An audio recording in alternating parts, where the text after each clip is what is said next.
Rabotai. Donc, dans Parashat Yitro, le Fashi pose une question. Vous savez que c'est les 10 commandements, dont on avait expliqué hier à Mincha que il marloquette, est-ce qu'on doit se lever quand il y a 10 commandements ou pas? Le Minak, Pachout, il dit le Rav Yosef, c'est de ne pas se lever. Mais si on est dans une synagogue où les gens se lèvent, alors des fois, il faut éviter de faire des marloquettes.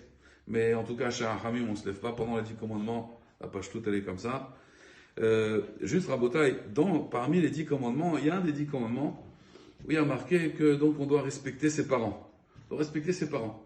Mais c'est le seul commandement, on va dire, où on marque le salaire. Les manières bouyemechem, benechem. C'est les manières yarichun yamecha. C'est marqué afin que tes jours s'allongent. Dans tous les autres commandements, il n'y a pas marqué ne tue pas afin que tes jours s'allongent, ne vole pas, d'accord? Ça n'est pas marqué. Juste dans Kivud Avayim, dans le respect des parents, il y a marqué cette ségoula là afin que tes jours s'allongent. Ça n'a pas de rapport avec le commandement. On t'a dit de respecter tes parents et c'est tout. Maintenant pourquoi? Juste dans ce dibour, dans cette mitzvah là de Kivud Avayim, là on t'a précisé, même dans les 10 commandements, afin que tes jours s'allongent. Pourquoi, Bémet? Alors, j'ai vu une explication, il y a plein d'explications, hein. J'ai vu une explication nouvelle dans le Rahim HaKadosh, je n'avais pas vu ce Rahim HaKadosh. Le Rahim HaKadosh, il dit quelque chose comme ça, il dit qu'en vérité, pourquoi? Il dit parce que ça c'est de façon naturelle. Pourquoi de façon naturelle? Il dit en réalité, si maintenant quelqu'un il respecte ses parents, oui, alors automatiquement, ses enfants, eux, ils voient ça, et ils vont faire la même chose avec lui. On connaît la fameuse histoire d'un jour, quelqu'un il avait mis dehors son père, il en avait marre parce que son père avait vieilli, enfin c'est pas lui, c'est en général, bon, c'est sa femme qui lui a dit écoute ça suffit, ton papa il nous a fatigués, il casse tout à la maison, alors il a mis dehors, et voici que le petit-fils il voit ça, il voit son grand-père dehors, il voit son père, il dit papa quand même il a froid, tu as raison, amène-lui une couverture. Et qu'est-ce qu'il fait l'enfant? Il prend la couverture, il la coupe en deux. Alors il lui dit son père pourquoi tu la coupes en deux? Ton père déjà il a froid, ton grand-père il a froid, tu la coupes en deux. Il a dit non, c'est une moitié pour mon grand-père et une moitié plus tard, si Dieu veut pour toi, quand tu seras vieux aussi, pareil, comme ça j'ai l'autre moitié. Donc quand le père il a entendu ça, bien sûr il a ramené. Ça c'est les manières, oui, comme ça il dit le Rahim HaKadosh, qu'on sait à d'où ces goûts là que les enfants en vérité qu'est-ce qu'ils voient? Ils voient ce que font les parents. Si les parents ils étaient au petit soin avec les anciens, parce qu'on sait que les anciens c'est notre couronne, alors les enfants aussi vont continuer. Donc mais là les manières bouilles et en vérité, tes jours, ils vont s'améliorer. D'accord? Tes jours, ils vont s'améliorer. Il y a un autre pirouche, Rabotai, qui dit la chose suivante, qui dit qu'en réalité, vous savez qu'il y a une Gemara, Mefoureshet, qui dit que Elisha ben Abouya, comment il a quitté la Torah? Il a quitté la Torah parce qu'il a vu 2 mitzvot, il a vu une dichotomie. Il a vu 2 mitzvot, en fait. Il a mitzvah de Shiloh Haken, ça allonge les jours aussi. La Torah nous dit ça allonge les jours. De renvoyer la mer et de prendre les œufs. De ne pas prendre les œufs devant la mer, ça lui fait de la peine. On renvoie l'oiseau et on prend les œufs. Cette mitzvah-là, ça rallonge la vie. Et d'un côté, le respect des parents aussi. Et donc, le papa est avec son fils et il lui dit monte dans l'arbre, fais la mitzvah. Il fait les 2 mitzvot, les 2 commandements et il tombe de l'arbre et il meurt. Alors, Elisha ben Abouya, il dit la Torah, elle est fausse, Shalom. Il y a eu la même histoire avec Rav Yosef. Mais Rav Yosef, qu'est-ce qu'il a dit? Il a dit la kashia, il n'y a pas de question.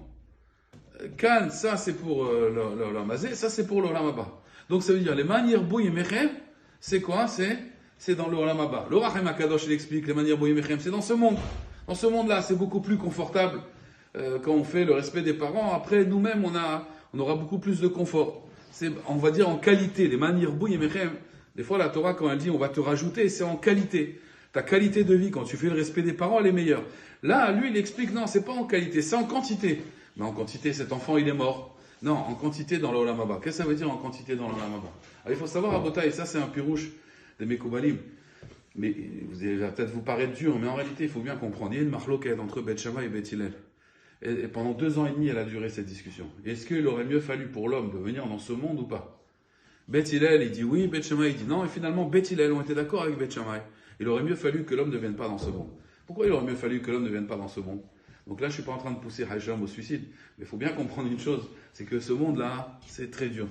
On va parler, Hashem samedi après-midi, mais on doit réussir une mission. Et si on ne réussit pas cette mission, il y a un Gehinam là-haut, il y a des Gilgulim, on doit revenir en Gilgul pour réparer des actions. Donc c'est pas évident, l'enjeu, il n'est pas simple.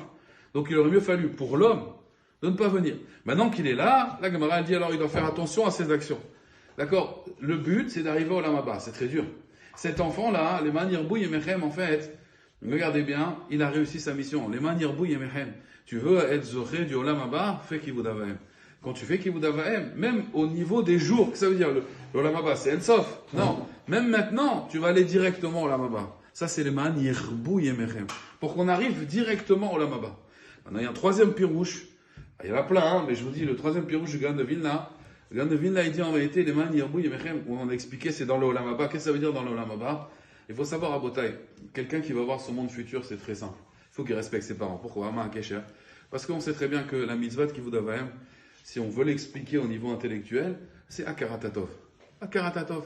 Quelqu'un est mis au monde, Akaratatov. D'après cette chita-là, d'ailleurs, il y a une nafkamina la halacha. Si un père a voulu tuer son fils, il a voulu le tuer, et il n'a plus de respect des parents. D'après une chita, il n'a plus l'obligation de respecter ses parents. Même si c'est un rachat, on doit le respecter. Mais s'il a voulu te tuer, tu n'as plus de mitzvah. D'où on apprend ça d'Abraham.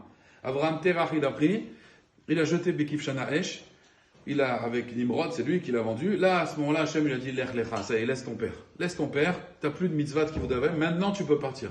Avant, tu avais